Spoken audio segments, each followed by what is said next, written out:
សូមស្វាគមន៍មកកាន់ channel Dyroth Cooking ថ្ងៃនេះ channel យើងខ្ញុំមានមុខម្ហូបសម្លម្ជូរប្រលិតត្រីរ៉ស់បង្ហាញលោកអ្នក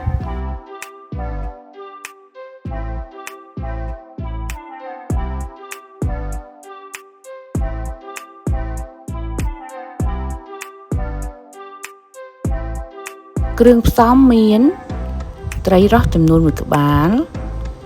ប្រលិតស្លឹកម្រះព្រៅអំពិលទុំគល់ស្លឹកគ្រៃ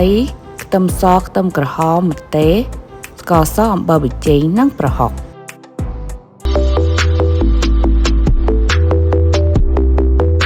ដំបូងយើងបេះស្លឹកម្រះព្រៅយើងយកតែស្លឹកខ្ចីៗតែប៉ុណ្ណោះ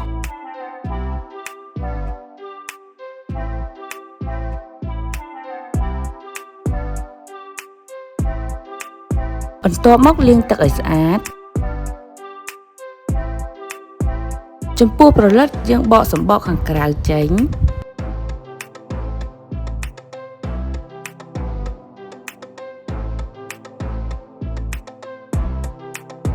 បន្ទាប់មកយកកាំបិតកាត់កង់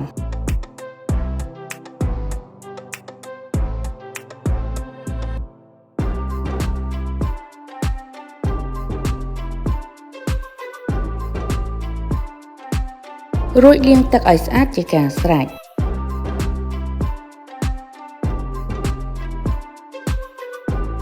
បន្ទាប់មកយើងរៀបចំគ្រឿងផ្សំឲ្យបានរួចរាល់ដោយអំពិលទុំយកដាក់ត្រាំទឹក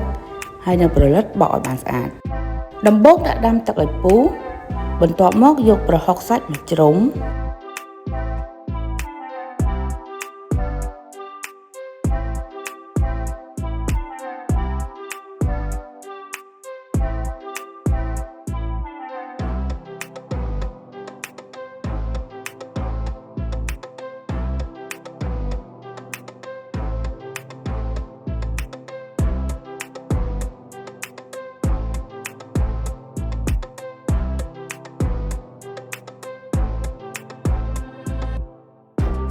បន្ទាប់មកដាក់គល់ស្លឹកគ្រៃខ្ទឹមសខ្ទឹមក្រហមស្លឹកក្រូចសើចនិងម្ទេសចូល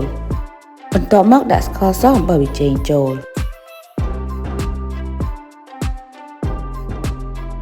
បន្ទាប់មកដាក់ត្រីរ៉ស់ចូល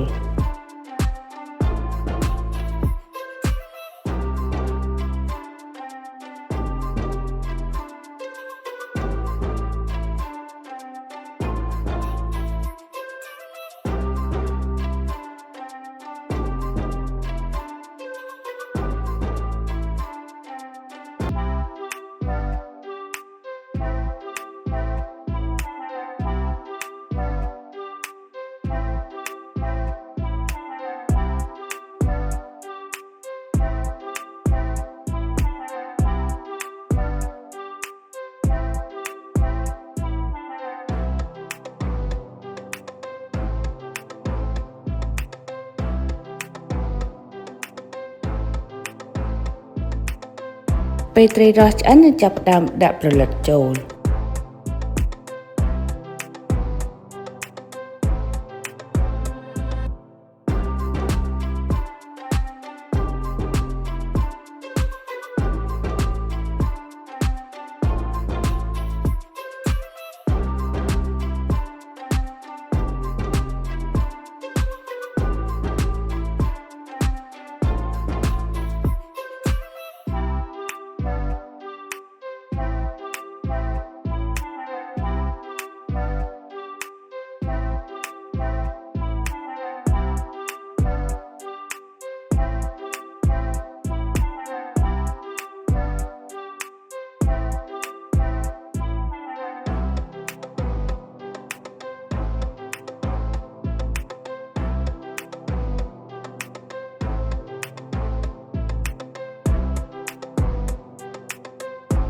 ពេលប្រលិតឆ្អិនហើយចាប់ផ្ដើមដាក់ទឹកអំពិលទុំចូលរួចភ្លក្សឲ្យល្មមជាការស្រេច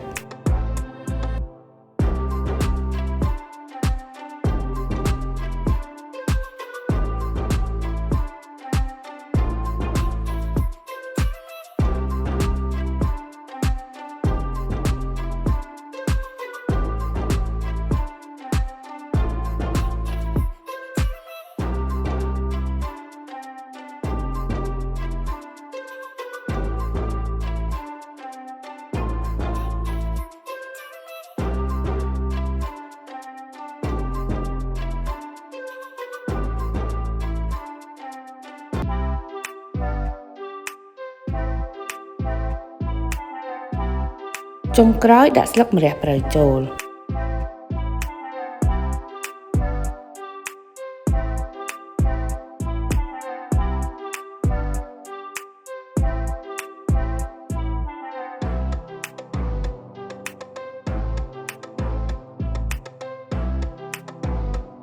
នៅពេលនេះមុខម្ហូបសម្លម្ជូរប្រលិតត្រីរ៉ស់បានឆ្អិនរួចរាល់ចំពោះមុខម្ហូបនេះផងដែរយើងញ៉ាំជាមួយនឹងទឹកត្រីដាក់ម្ទេសរឹតតែឆ្ងាញ់